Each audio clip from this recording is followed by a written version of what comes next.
Hi, I'm Jeff. My wife Judy and I have been taking care of our yard for over 35 years, and we've learned some tips along the way. Today, we'd like to share 5 of those things that we've learned, and that includes how to identify some things in your yard, how to organize, and maybe even learn some things about your yard.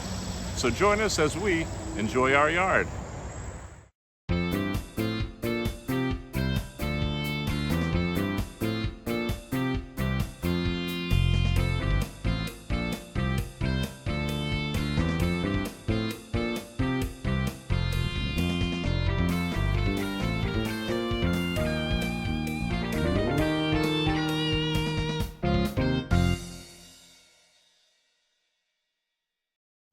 Hi, tip number 1. We have found that it's really helpful if you can label and identify the plants that you're putting out in your garden.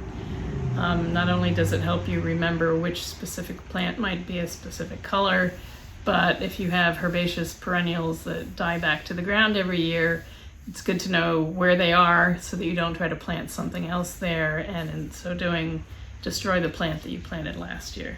So I found that that an easy way to label them is to get some free Venetian blinds. Look on Facebook Marketplace and see if someone's giving them away.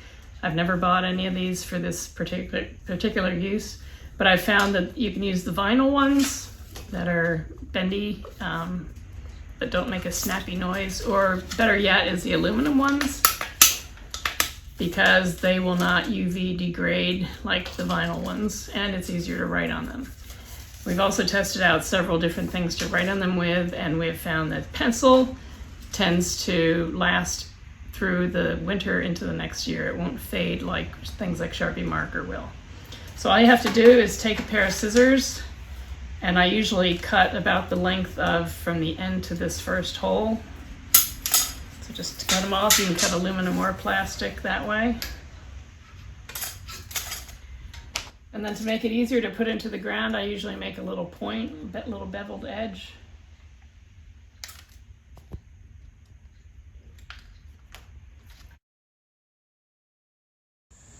Tip number 2, take some photographs and start a file, maybe on your computer or laptop, wherever you might be able to make a file. For example, in the spring, different things come out at different times, say tulips or daffodils, and so when it comes fall and you want to remember to plant new ones, additional ones, or in the spring, if you're looking to remember what color they were, if you have a photo, and that would date when you take the photo as well, you'll be able to realize where the different colors are as they come up in the spring.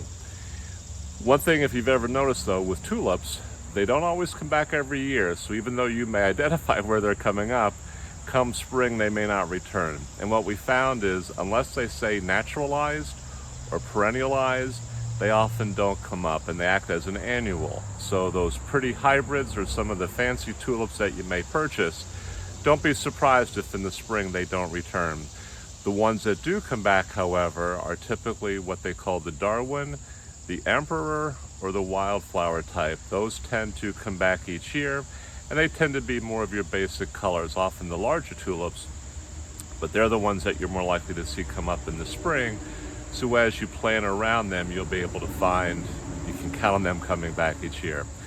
Now, peonies are another good example. So this spring, I went around and took pictures of the different peonies we have, whether the color, the single, the double, whatever they might be.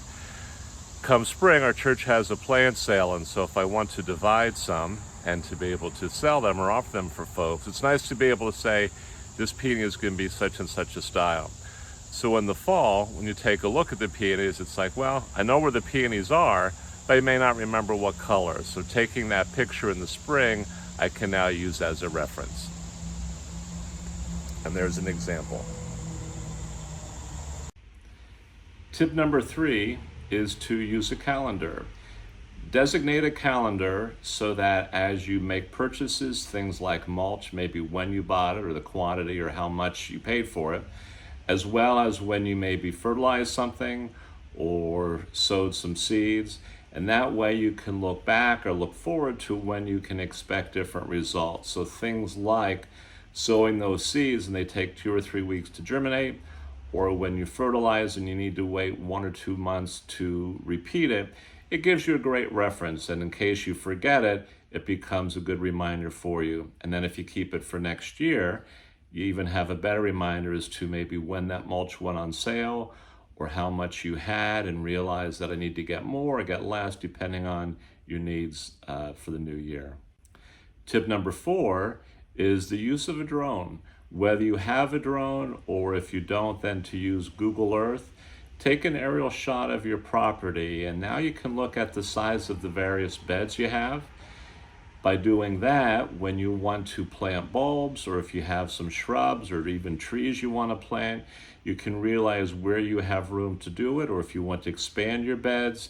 It gives you a really good perspective of what you have, and specifically if you're looking at adding additional things to maybe give you a way to space in between so that it has more of a coordinated effort. And finally, tip number 5, and this is a new one for me this year, and I'm grateful for it. If you want to look at how much area you actually have in your yard, in our development, the specs from the plot dimension says we have 23,000 square feet. Well, there's a website, and it's called measuremylawn.com. If you plug in your address, and then you can plot out the perimeter of your yard, and within that you can block out your house, maybe your deck or an area that you won't be treating anyway, your driveway, you're not going to be fertilizing your driveway. And by doing that, my dimension of 23,000 square feet actually came down to 7,500 square feet. Now, when I go to buy that fertilizer or figure out how much I'm mowing, I have a better reference or more accurate description, so that when I make that purchase, I don't have leftover, or if for some reason I'm running out, I have a better understanding as to why. So there we've just showed you 5 different ways you can identify things, or maybe even learn how much space you have in your yard.